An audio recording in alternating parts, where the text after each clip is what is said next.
Bonsoir Eric. Bonsoir. Est-ce que vous pouvez nous dire qui est le garçon que nous attendons et qui visiblement est là sans être là, il va arriver, et qui s'appelle David? Alors David, c'est tout simplement la personne avec qui je partage ma vie, et c'est l'homme de ma vie. Alors j'espère qu'il sera là ce soir. D'accord, c'est-à-dire qu'on On espère aussi. On a bien compris, vous avez une relation d'amour. Voilà, ça fait 7 ans qu'il partage ma vie, et ce soir, je viens ici ce soir pour le demander, si on peut dire, en mariage. D'accord. Voilà. Mariage qui, Tout on simplement. le rappelle, n'existe pas officiellement chez les homosexuels, Le Pax, quoi. mais qui s'appelle le Pax. Le Pax, tout simplement, oui. Alors donc, j'espère que ce soir, il dira oui, et ça concrétisera un petit peu notre couple. Ah, et parfois il suffit d'un oui pour changer une vie, ça c'est vrai. Tout à fait. Est-ce que le Pax, pour ceux qui ne savent pas forcément comment ça fonctionne, est-ce que ça représente, c'est aussi solennel que le mariage? Pour moi, je vois ça tout simplement comme un mariage, comme un couple hétéro qui irait à la mairie se marier et puis devant l'église. Sauf que nous, on va au tribunal de grande instance, mais on peut faire quand même une petite fête entre amis après. Bon, et je demande ça aussi parce que, bon, il y a quelques années, on en avait parlé, mais on avait un petit peu laissé tomber parce qu'il y a eu 2 événements graves dans ma famille. En 2000, j'ai perdu mon père, cette année, ma mère. Donc, on avait un petit peu repoussé un petit peu cette chose-là. Et donc, ce soir, c'est un petit peu aussi pour eux qui aimaient bien David. Je voudrais que là où ils sont, ils puissent assister à cette demande en mariage. Vos parents, c'est important, les parents des deux côtés, d'ailleurs, qui sont tout à fait au courant. On a eu un coming out homosexuel il n'y a pas longtemps auprès d'une maman. Tout à fait. Qui a fait beaucoup couler d'encre et beaucoup parler. Je pense que ça a beaucoup servi surtout aux gens qui vivent dans la douleur parfois du mensonge. Vous n'étiez pas du tout dans le mensonge, tout se passait très très bien tout à avec fait. Vos parents. Puisque David était très bien accepté à la maison, il partait en vacances avec nous, de son côté, dans sa famille aussi, ils sont au courant. Quelle a été la réaction de David quand vous lui avez déjà parlé de ce pacte? Il est un petit peu hésitant, vous en avez parlé avec lui? On a évoqué ce sujet, mais bon, il m'avait toujours dit, je me paxerai avec toi que quand j'aurai une situation stable, quand j'aurai un travail, parce qu'il ne voulait pas qu'on dise autour de nous, tu te paxes parce que lui, il a une situation peut-être plus brillante que toi, et il attendait d'avoir un vrai travail pour accepter. Vous êtes professeur de violon, hein? J'enseigne le violon, et je suis aussi dans différentes formations de musique de chambre et d'orchestre en Gironde. Alors pourquoi venir faire cette déclaration solennellement sur le plateau de Y'a que la vérité qui compte? Parce que David, c'est un garçon qu'il faut toujours l'étonner. Il me dit toujours, moi j'aime bien quand tu m'étonnes, étonne-moi, fais-moi des surprises et des choses comme ça. Alors bon, là je pense que ce soir je ne peux pas mieux faire que de lui demander sur un plateau de télévision. Et puis je pense aussi à mes parents ce soir. Quelle va être, selon vous, la réaction de David une fois qu'il va voir votre visage dans l'écran? D'abord, je pense qu'il va être très étonné, il va rester un peu bouche bée. Et puis, bon, je ne pense pas qu'il va se douter pourquoi je suis là et pour quelles questions je vais lui poser. Bon, je crois qu'il va rester d'abord, je pense, sans voix. Il croit que vous êtes où ce soir? Alors, j'étais censé donner mes cours de violon comme je fais à mes élèves. Alors, j'espère que David est arrivé. Il a bien reçu notre invitation, ça c'est sûr. Ouais, il avait dit qu'il venait, mais vous avez vu tout à l'heure qu'il n'était pas arrivé. Ça ne m'étonne pas, il est toujours en retard, il se fait toujours attendre. Ok, alors vous êtes optimiste, c'est bien, ne bougez pas. Vous restez silencieux. Ne bougez pas et nous allons passer de l'autre côté du plateau, le rideau va se refermer et nous allons rétablir la liaison avec Rebecca. C'est vrai Pascal, mais dans un tout petit instant, nous allons retrouver Rebecca parce que pour l'instant, dans Y'a que la vérité qui compte, nous allons marquer une petite pause, le temps de la pub.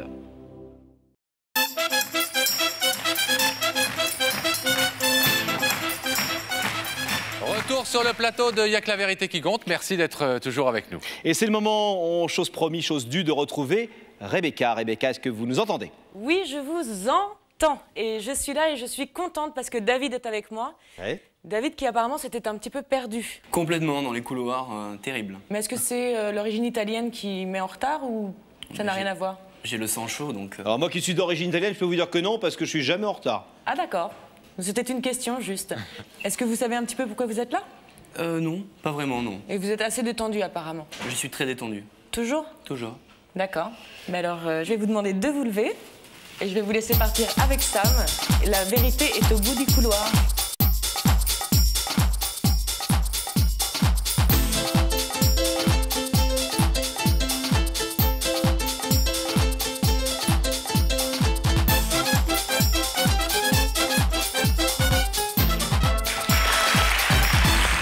Bonjour. Bonjour David.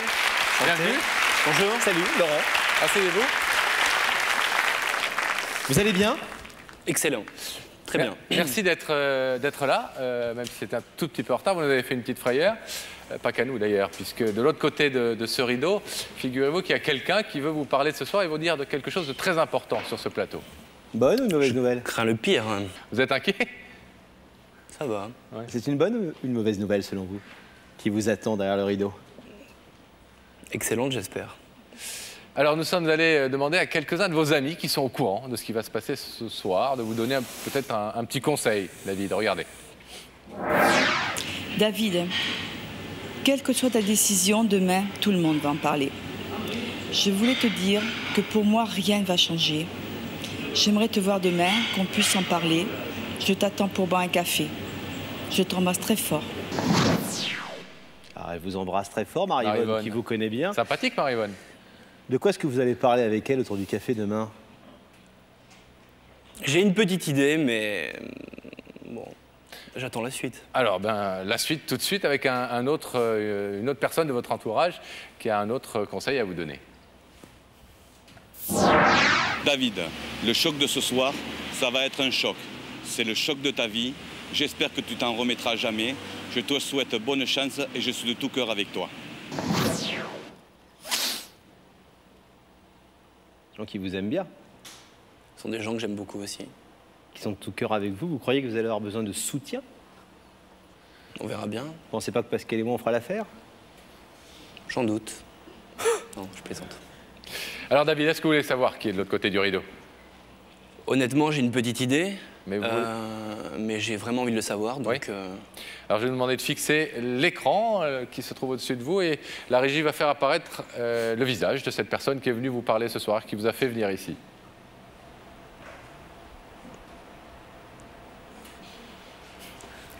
Je savais que c'était lui. Hi. Ah oui, Ça veut dire bonsoir en anglais, au fait. Aïe. Hi. Hi, Eric. vous le reconnaissez? Quand même, oui. Oui, un petit peu. Hein.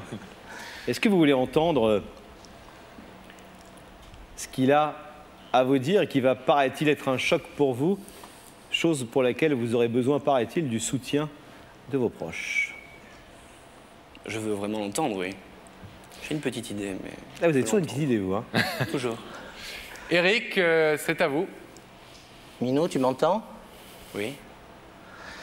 Alors tu me dis toujours qu'il faut que je t'étonne. Alors j'espère que ce soir c'est un grand étonnement pour toi. Et je t'ai fait venir ce soir pour te demander quelque chose.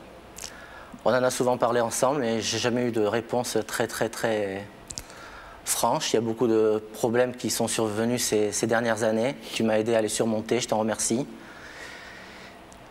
Et ce soir je voudrais te demander de bien vouloir te pacter avec moi. Parce que tu es vraiment le seul garçon que j'aime. Et je voudrais faire partager à tout le monde. Alors, acceptes-tu ce soir de partager ma vie jusqu'à la fin et de finir mes jours avec moi? Bien sûr.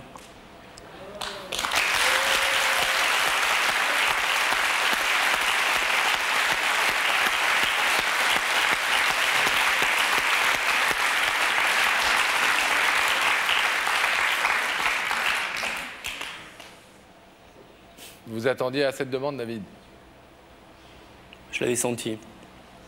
Mais ça me touche énormément. Il n'y a pas de mot qui peut décrire ce que je ressens maintenant. Aucun mot.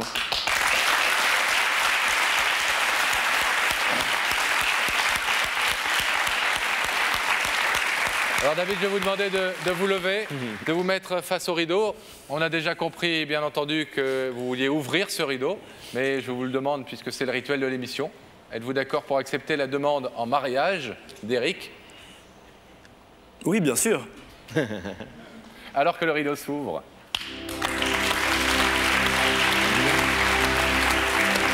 Allez-y. Allez le rejoindre, David.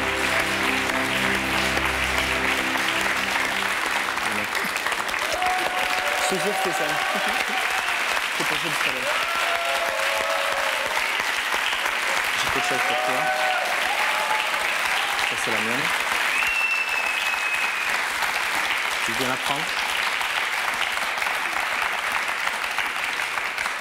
Non, vas-y.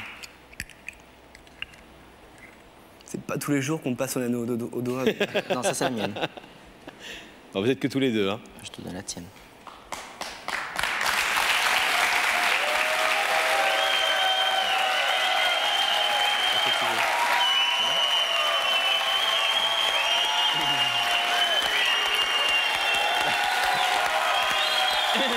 David et Eric, on vous souhaite beaucoup de bonheur. Merci. On va pas s'embrasser, mais on va serrer la main. Merci. Merci à vous. Bravo. Merci d'avoir accepté le jeu de cette émission. Et vous, Eric, merci de lui avoir fait une aussi belle déclaration. Merci à Beaucoup vous. de bonheur à vous deux. Merci à vous.